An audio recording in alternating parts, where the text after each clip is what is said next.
નમસ્કાર.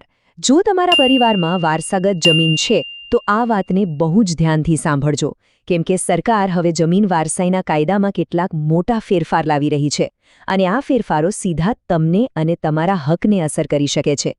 તો ચાલો સમજીએ કે આ નવા નિયમો આખરે છે શું અને આપણે તેના માટે શું તૈયારી કરવી પડશે. અને હા, આ વાતને જરા પણ હળવાશમાં ના લેતા, કારણ કે જો એક નાનકડી ભૂલ થઈ તો વારસાઈમાંથી નામ કપાઈ શકે છે. સાચે જ આ નવા નિયમોનું પાલન નહીં કરો તો પરિણામો ગંભીર આવી શકે છે. એટલે જ કહું છું, આખી વાતને બરાબર સમજજો. તો ચાલો ફટાફટ જોઈ લઈએ કે આપણે આજે કયા મુદ્દાઓ પર વાત કરવાના છીએ. સૌથી પહેલાં તો વારસાઈના 5 નવા નિયમો. પછી બધા વારસદારોના નામ કેમ ફરજિયાત છે એ સમજીશું. નવી સમયમર્યાદા અને દંડની શું જોગવાઈ છે એ પણ જાણીશું. આ ઉપરાંત જો જમીન પર બોજો હોય તો શું કરવું, ખેતી અને બિનખેતી જમીનનું શું, અને છેલ્લે સગીર વારસદારના હકનું રક્ષણ કેવી રીતે થશે. ચાલો ત્યારે હવે સીધા મુદ્દા પર આવીએ અને આ 5 નવા નિયમોને એક પછી એક બરાબર સમજીએ. આ ફેરફારો જાણવા ખૂબ જ જરૂરી છે. તો નિયમ નંબર 1, અને આ સૌથી મોટો ફેરફાર છે. હવેથી જમીનના રેકોર્ડમાં પરિવારના બધા જ વારસદારોના નામ દાખલ કરવા ફરજિયાત છે.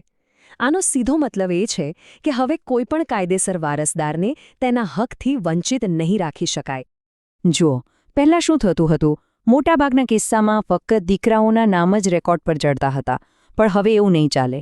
હવે નવા નિયમ પ્રમાણે મૃતકના જેટલા પણ સંતાનો હોય, દીકરા હોય કે દીકરી, બધાના નામ ફરજિયાત ઉમેરવા પડશે. માની લો કે કોઈ ખેડૂતને 2 દીકરા અને 1 દીકરી છે, તો પહેલાં ખાલી 2 દીકરાઓના નામ જ લખાતા, પણ હવે દીકરીનું નામ પણ 7/12ના ઉતારામાં દાખલ કરવું જ પડશે. હા, પછીથી જો દીકરીને પોતાનો ભાગ ન જોઈતો હોય તો એ પોતાની મરજીથી હક જતો કરીને નામ કમી કરાવી શકે છે. એ અલગ વાત છે. તો આનો સૌથી મોટો ફાયદો શું? ફાયદો એ જ છે કે હવે દીકરીઓ અને બીજા જે પણ વારસદારોને કદાચ પહેલાં ગણતરીમાં નહોતા લેવાતા, એમના હકનું હવે કાયદેસર રીતે રક્ષણ થશે. કોઈની સાથે અન્યાય નહીં થાય અને દરેકને પોતાનો કાયદેસર હક મળશે. બસ. ઓકે, તો પહેલો નિયમ સમજાઈ ગયો કે બધાના નામ ઉમેરવા જરૂરી છે. પણ સવાલ એ છે કે આ કામ ક્યાં સુધીમાં પૂરું કરવાનું? બસ, બીજો નિયમ આ જ વાત સ્પષ્ટ કરે છે કે હવે એક ચોક્કસ સમયમર્યાદા છે અને જો એ ચૂકી ગયા તો દંડ પણ ભરવો પડશે.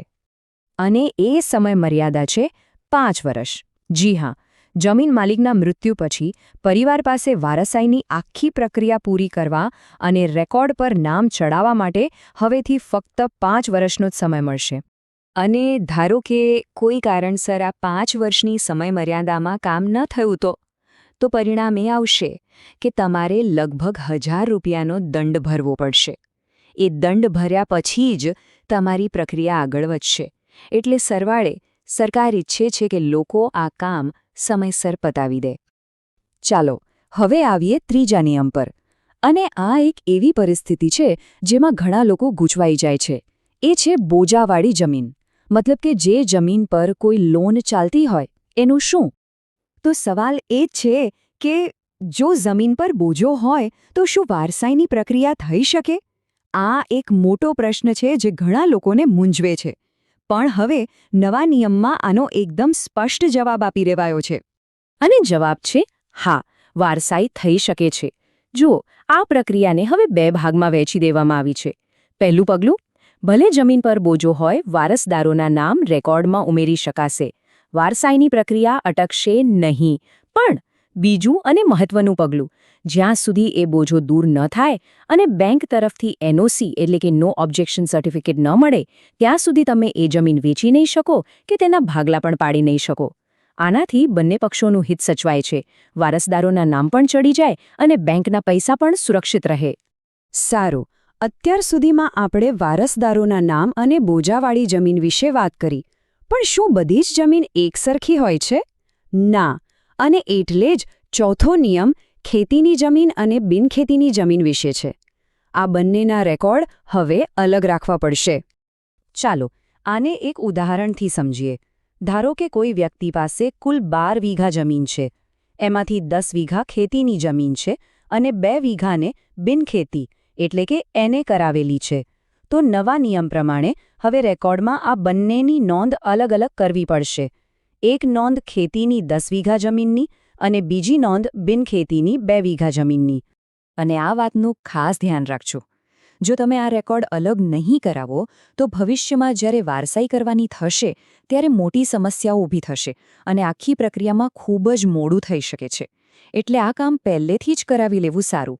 અને હવે આવીએ પાંચમા અને છેલ્લા નિયમ પર, જે ખૂબ જ સંવેદનશીલ અને મહત્વનો છે. આ નિયમ સગીર વારસદારોના હકોની સુરક્ષા માટે બનાવવામાં આવ્યો છે. મતલબ કે પરિવારના એવા સભ્યો જે 18 વર્ષથી નાની ઉંમરના છે. તો આ નિયમ શું કહે છે? એ કહે છે કે જો કોઈ કારણસર જમીન વેચવામાં આવે અને એમાં કોઈ સગીર વારસદારનો પણ હિસ્સો હોય તો એના ભાગમાં આવતા પૈસાની ફિક્સ્ડ ડિપોઝિટ એટલે કે એફડી કરાવવી પડશે. આ એફડી ત્યાં સુધી લોક રહેશે જ્યાં સુધી એ બાળક 18 વર્ષનું ન થઈ જાય. આનો સીધો ફાયદો એ છે કે સગીરના પૈસાનો કોઈ દુરુપયોગ કરી શકશે નહીં. એનું ભવિષ્ય સુરક્ષિત રહેશે. અને એટલું જ નહીં, આવી કોઈપણ જમીનનું વેચાણ કરવું હોય તો એના માટે કોર્ટની મંજૂરી લેવી પણ ફરજિયાત રહેશે. આમ સગીર વારસદારને પૂરેપૂરું કાયદાકીય રક્ષણ મળે છે. તો આ બધી વાતનો સાર શું? ચાલો ફટાફટ મુખ્ય મુદ્દાઓ ફરીથી યાદ કરી લઈએ. પહેલું, દીકરીઓ સહિત બધા જ વારસદારોના નામ રેકોર્ડ પર હોવા જોઈએ. બીજું, વારસાઈની પ્રક્રિયા 5 વર્ષમાં પૂરી કરી દેવાની છે. ત્રીજું, ખેતી અને બિનખેતી જમીનના રેકોર્ડ અલગ અલગ કરાવવા. અને ચોથું, જો જમીન વેચાય અને કોઈ સગીર વારસદાર હોય તો એના હિસ્સાની એફડી કરાવવી ફરજિયાત છે. આ 4 વાતો ખાસ ધ્યાનમાં રાખવાની છે. તો હવે છેલ્લો અને સૌથી અગત્યનો સવાલ, શું તમારી જમીનના દસ્તાવેજો આ નવા નિયમો પ્રમાણે તૈયાર છે? જરાક વિચારો અને તમારા રેકોર્ડ્સ તપાસો, કારણ કે સમયસર પગલાં લેવા એ જ તમારા અને તમારા પરિવારના ભવિષ્યની સુરક્ષા માટે સૌથી જરૂરી છે.